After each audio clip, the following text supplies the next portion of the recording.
episode of Trabaho Talks, the podcast where we break down important laws, policies that shape the future of work in the Philippines.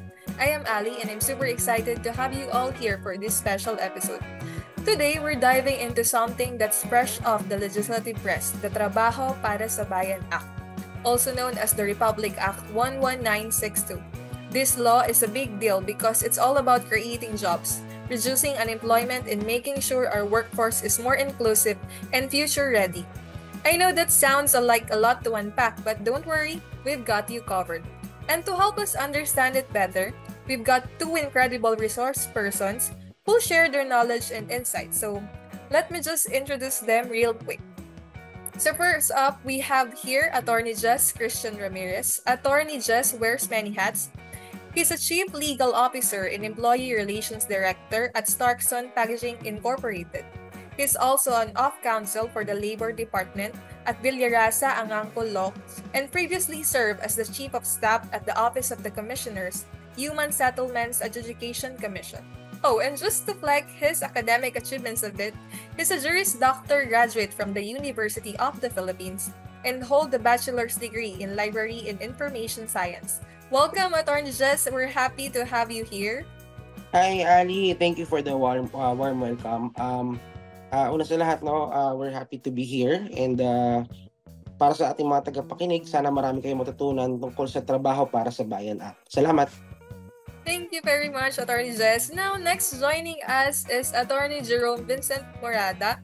Attorney Jerome is a commission attorney at the National Labor Relations Commission, so he's right in the heart of all things labor-related.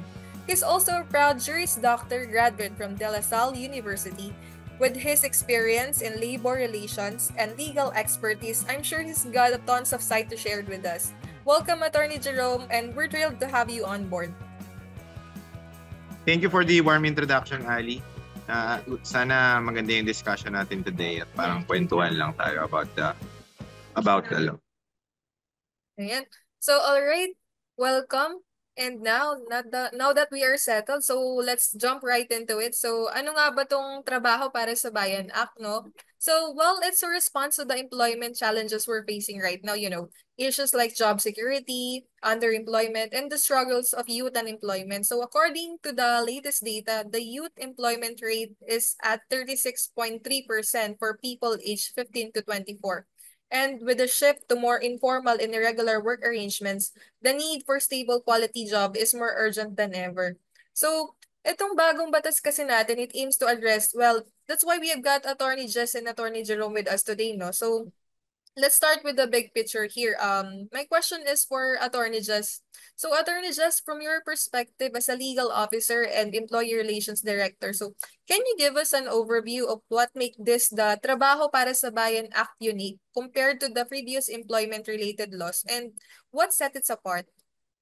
Okay. So, alam naman natin na pagdating sa trabaho, employment, we usually have the Department of Labor and Employment and the POEA, now the DMW, as the principal agency concerned, no? But what's unique and special about this Trabaho para sa Bayan is that it creates an interagency council consists of several departments, and dito talaga makikita natin yung kaseryosohan ng gobyerno para ibigay yung mga polisiya para sa trabaho, kasi hindi lang niya kino-consider yung mga departamento tungkol sa trabaho, kundi economic din yung approach niya, kasi we have members from the NEDA, the DTI, the DBM, and the DOF. So alam naman natin na maraming sectors ng lipunan natin ang apektado ng kawalan ng trabaho. Simula na dyan, syempre yung mga kabataan na those who would like to join the workforce, no? So wala tayong formal training para sa kanila para ma-bridge yung mga natutunan sa eskwela papunta sa workforce. Ako nakita ko to as an employee relations officer myself, no? When you interview students, they have good background. They know their courses very well, pero yung readiness, yung job readiness, medyo doon tayo nagkukulang. And at the same time, yung ating workforce, broad naman yan eh. It also includes those who would like to rejoin the workforce. So what if you're in a particular industry and you want to upskill o dagdagan ng skill mo, or if you want to reskill. So for example, yung mga OFW na nagmamature na, tumatanda na hindi na matatanggap sa barko, for example, pag sila ay nag-retire, wala silang skill. So hindi nila alam kung saan nila dadalhin yung mga naipon nila o kung paano sila magtatrabaho muli until the retirement. Kasi some of these areas, these sectors have an early retirement. So sa barko, ang retirement nila sometimes around 50 years old. But as we know, ang trabaho sa Pilipinas usually hanggang 65 or hanggat kaya mo pa for informal sectors. So itong TPB, talagang na-address niya yung mga issue na to on a multi-sectoral and a multi-department approach.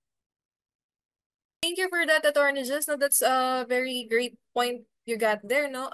Medyo nalinawan tayo kung ano ba talaga tong Trabaho para sa Bayan Act. Now, my question here pala is, ito naman, para naman to kay Attorney Jerome. So, Attorney Jerome, from your experience, no, as a National Labor Relations Commission, so why do you think a comprehensive law like this is necessary para ma-address yung employment issues natin sa bansa?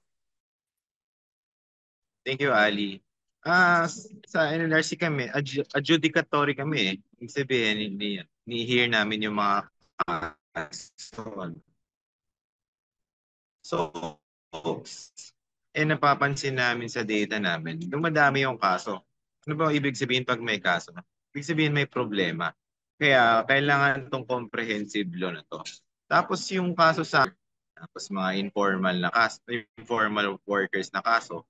So doon pa lang, sa number pa lang ng kaso sa amin at doon sa variety ng kaso, ibig sabihin marami pa rin problema doon sa labor market natin. Kaya tingin ko mainam na meron tayong comprehensive law para mas maganda yung working conditions natin at mabawasan din yung kaso namin. Ibig sabihin, pag nabawasan yung kaso namin, maganda yung nagiging worker conditions natin. Ayun nga, parang napapansin ko, Attorney Jerome, no? Parang pag napupunta ako dun sa may vendor, parang lahat ng nakakasalubong ko, parang lahat lagi punong-puno yung opisina ninyo dun, no? Parang sa elevator pa lang, siksikan na kaming lahat. Tapos lahat, most of the time nga, naghahagdan na kami paakyat. Kasi sobrang, ang dami everyday parang dumadating na mga nagpapasa ng mga complaints nila, no? So yan, thank you for those insights, no, Attorney Jerome. Now, let's zero in the Trabaho para sa Bayan Act, no, itself. So one thing that stands about this law is yung job creation goals nito. Now, Attorney Jess, isa sa mga main goals kasi ng batas na to is yung sinasabi natin na job creation. So, can you share how it aims to create more employment opportunities for Filipinos? Okay, so yung job creation, malawak na concept yan, no? And alam naman natin na yung trabaho nandyan kapag ma-address mo yung particular need o demand and yung supply mo pag nagbangga siya. So, pinagmamatch ngayon ng trabaho para sa bayan yung need for employees and yung supply ng employees natin through addressing the concerns of various sectors. So makikita natin sa Section 7.9, Section 7.10 ng Trabaho para sa Bayan yung pag-address ng youth unemployment at the same time yung pagpo-provide ng actual na mechanism standards for training para sa apprentice and apprentice program. So, meron tayong mga internship program sa college pero wala naman tayo talagang set guideline para sa apprenticeship, no? Although the labor code provides for apprenticeship and learners, wala tayong actual na training guide para sa across the board na apprentice program. That's for youth, no? And at the same time, kung hindi naman sa youth employment, meron din sa MSME, no? Nung ako'y nag-aaral ng batas, nisip ko dati, no, saan pa papasok ang MSME? Ito ba ay trabaho o ito ba ay negosyo? Pero dito sa TPB, pinagsama na niya yung approach, no? Kasi sa MSME, yung mga micro, small, medium enterprises natin, siya ay isang aspect ng negosyo sa mga maliliit na negosyante, pero siya ay nagbibigay din ng mga trabaho sa mga hinahire nila. So, ito, pinalalakas yung mga MSME para sa pagbibigay ng mga loan facilitation, pagpopondo, etc. At yung mga proper guide sa pag-aayos ng pera, pag-handle ng pera para mapalago nila yung kanilang mga negosyo. And at the same time, alam naman natin yung mga MSME, sila yung leading vehicles ng ating mga informal sector groups. So, ang trabaho para sa bayan ay nagbibigay din ng mga incentive towards formalization. At of course, alam naman natin na sa mga informal sector groups, wala silang mga coverage sa mga mga benepisyo gaya ng SS Spirit Pag-ibig at binibigyan ng benepisyo ng batas na ito ang pag-formalize. Marami pa tungkol sa mga OFW na pagbalik sa Pilipinas, walang trabaho, na kailangan mag-reskill or upskill. And ang pinakahuli, yung para sa mga vulnerable sectors, so binibigyan diin at bibigyan importansya yung mga vulnerable sectors na para hindi sila madidiscriminate under Section 7.11. At ang huli ay ang pagkilala sa mga iba-ibang work arrangement gaya ng pandemic na uso yung mga work from home or hybrid setups, at yung gig economy na tinatawag. So sa pagkikilala, sa unang beses na pagkilala ng batas na to, nakikita na nagkakaroon na ng spotlight yung mga ganong klaseng trabaho. At it's the first step and a key step towards protection of workers under this work setups. Tamang-tama yung na-mention mo, no, Attorney Ramirez. Yung sinasabi mo kasi na, kanina, mamaya later, siguro itatanong ko more on about dyan sa minimension mo na inclusivity about the workforce, no? But napansin ko lang, doon sinasabi mo dito related to doon sa next question ko kasi kay Attorney Jerome. So, it's more about yung na-mention mo nga kanina, yung SMEs, yung mga negosyo natin. So, eto naman, question ko kay Attorney Jerome. Dito sa, I think marami ditong curious sa part na to. So, Attorney Jerome, do you think do you think enough ba yung mga incentives and policies under this law para ma-encourage yung mga business sectors to generate more quality jobs? Okay, Ali, no? Kasi nasa early stages pa lang yung law na to no? Kasi ang trabaho kasi ng council is to formulate the specific incentives or programs, no? Right now, wala pang nilalabas na specific programs or incentives. But dun sa law, merong specific mention about youth unemployment, no? Ang program na ang intention sa batas ay gumawa ng more apprenticeship programs. Doon pumapasok yung incentivization. Bale, dapat ma-incentivize sa mga employers na gumagawa ng mga apprenticeship programs. So siguro doon yung direction ng council kung paano nila i-incentivize yung pagkakaroon ng apprenticeship programs, pwedeng siguro by way of tax deduction or any other any other incentive measures para ma-encourage ang mga employers natin to create these apprenticeships programs. I see parang similar to what Attorney just mentioned kanina, yun, tinatawag na, yung sinasabi nga natin na apprenticeship program. Now, mabalikan ko lang po yung, thank you for that, for clearing that up, no, Attorney Jerome. Mabalikan ko lang yung tanong ko kanina, no, Attorney Jess. Kanina, we mentioned naman yung inclusivity in the workforce. So now, dito sa batas na to, so another interesting aspect kasi lagi, and I think very common issues din with the workplace, lalo na sa economy natin, sa society natin. So, in this law, so paano ba nito naaapektuhan yung sinasabi mo kanina na inclusivity in the workforce, no? So, alam naman natin na very significant, very important talaga yung inclusivity. So, paano makikinabang dito yung mga marginalized groups natin, like yung mga PWDs, yung youth, yung mga kababaihan, dito sa batas na to, Attorney Jess? So okay, so una sa lahat, no, yung fact na merong pagkilala sa batas ng mga marginalized sector, isang malaking bagay na yun eh. So dito sa batas na ito, dinefine yung ano ba yung mga marginalized sector, no? So dito sa Section 5.14, sinabi dito na yung mga marginalized groups ay yung mga those who belong to basic disadvantaged or vulnerable persons or groups who are mostly living in poverty and have little or no access to basic social and economic services such as healthcare, education, water, sanitation, employment and livelihood opportunities, housing, social security, physical infrastructure, and the justice system. So dito, malawak yung concept ng marginalized sector, and given na ito ay merong pagkilala sa batas, so yung bubuuin na interagency council na sabi nga ni Attorney Jerome kanina na mag-come up ng mga policies, if a factor in itong mga benefits itong mga marginalized sector, isang magandang example nakita ko dito yung tupad, no? Yung for example sa gobyerno natin, nagbibigay sila ng mga patrabaho sa mga those who are willing and able bodies but who are not formally employed.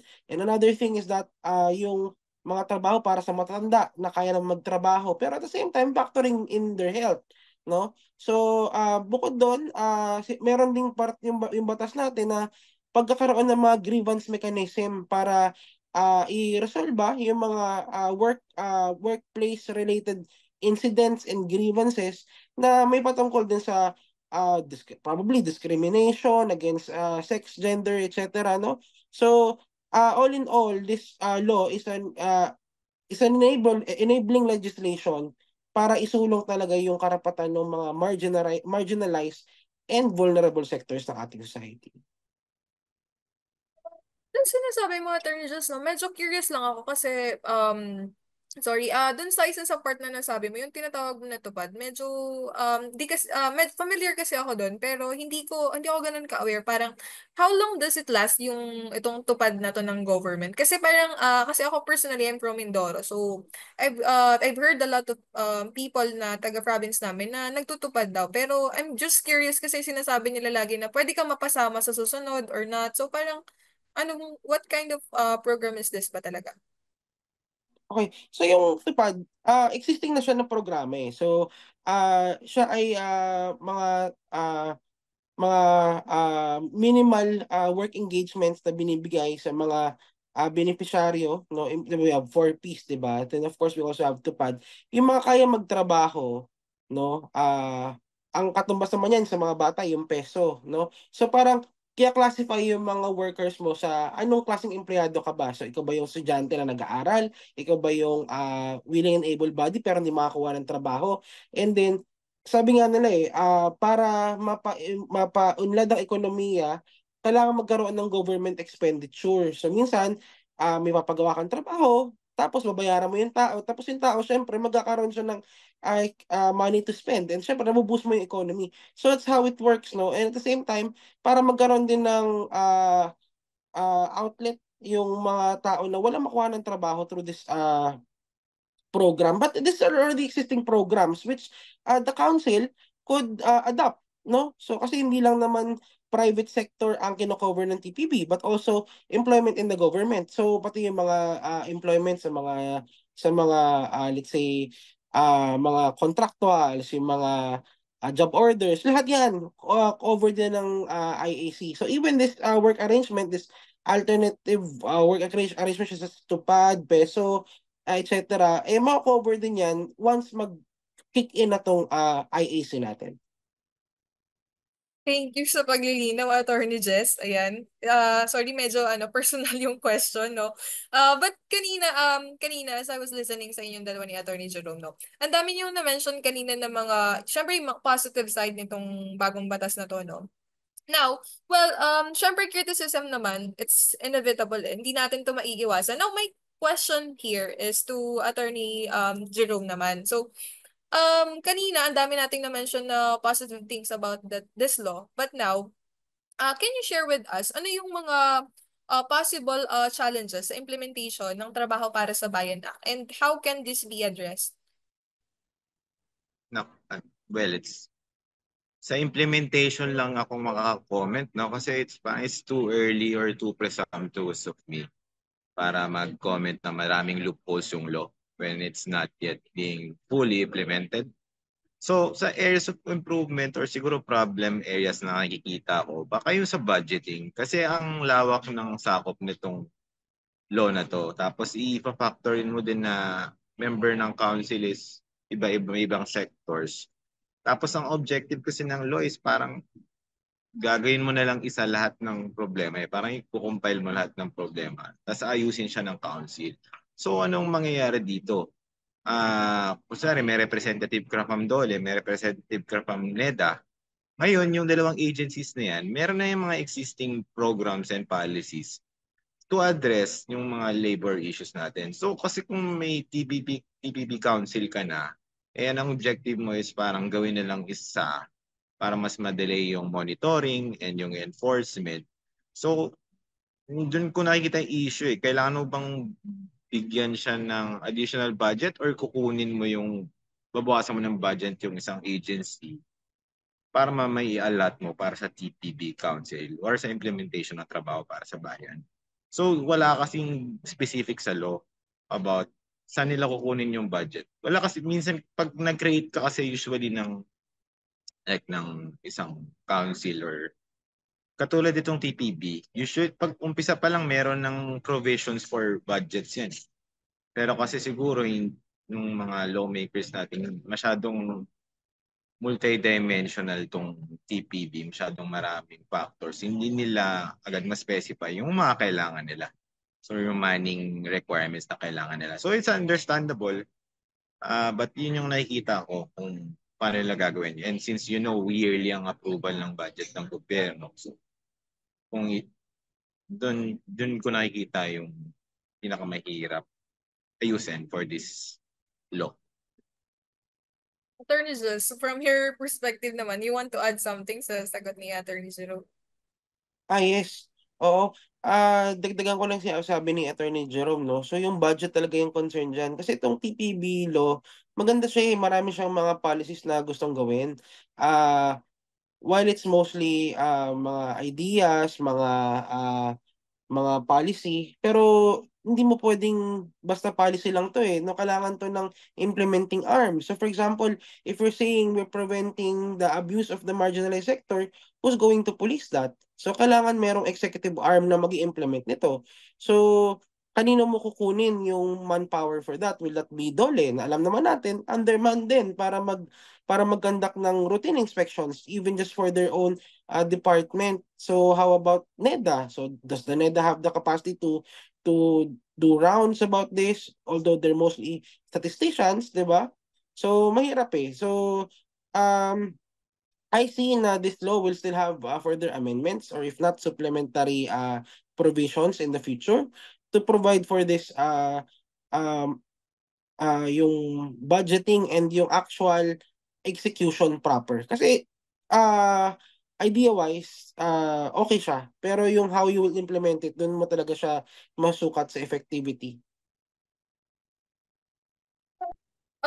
Thank you for that. Well, sabi nga, bago pa naman, no? So, we still have time to see kung ano talaga yung, gaano talaga kalaki yung magiging impact ng bagong batas na to, no? So, dito, I hope naman yung listeners natin, they've learning a lot. So, sana yung mga nakikinig natin, marami kayong nakukuha na information from us dito sa ating mga speakers for today. So, dito sa mga listeners naman natin, Attorney Jess and Attorney Jerome, no? So, dun sa mga napag-usapan natin, since we've already covered so much ground today, so siguro for the overview lang ng law and job creational goals, and yung, na-mention natin, workforce inclusivity, yung challenges and criticism. So, ano yung any last words or siguro key takeaways na you'd like to leave with to our listeners, Attorney Jess? Ako para sa akin, isang welcome legislation itong trabaho para sa bayan kasi pinag-asama-sama niya yung iba-ibang mga departamento. It's a multi-sectoral approach. We have the government, the management, and the people. And this really shows tripartism in this legislation, no? So maganda tong trabaho para sa bayan kasi it covers almost all aspect of employment from those who would like to join the workforce and those who would like to retrain, reskill, etc. And it also provides for mechanisms para sa mga wage setting, for example, na pinafactor na natin yung economic provision ngayon. Andyan nga yung NEDA, andyan yung DBM, andyan yung DTI, andyan yung DOF. So pag nag-set ka ng sahod, alam mo na kung magkano yung price of goods, di ba? Alam mo na kung ano yung tamang meal per day. Diba? Dahil andyan yung DTI, andyan yung NEDA, andyan DOF para sa mga ganong factors. And also, kinocover na to lahat ng mga sectors magmula sa OFW, sa youth unemployment, marginalized vulnerable sectors, and yung sa gig economy, tsaka sa mga informal sectors to formalization. So, we really have to support our government in this. And I'm just excited on how this will work out, and I really hope that this will solve the problem of unemployment. And sana marami kayo natutunan for today. Kung gusto niyo pong matuto mag-aral dito sa batas na ito, just search RA number 11962, and it's implementing rules and regulations. Salamat po sa pagkinig at magandang araw po sa ating lahat. Thank you very much, Attorney Jess. Now, how about you, Attorney Jerome? Any parting thoughts for those tuning in today? Ayun. Salamat sa lahat, no? Ang view ko kasi dito, I'm very excited with the effective implementation of this law.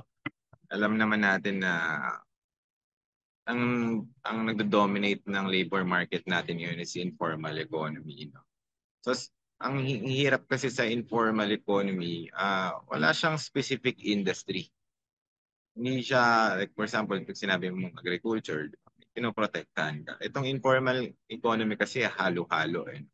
So, dito sana mabigyan ng focus tong informal economy.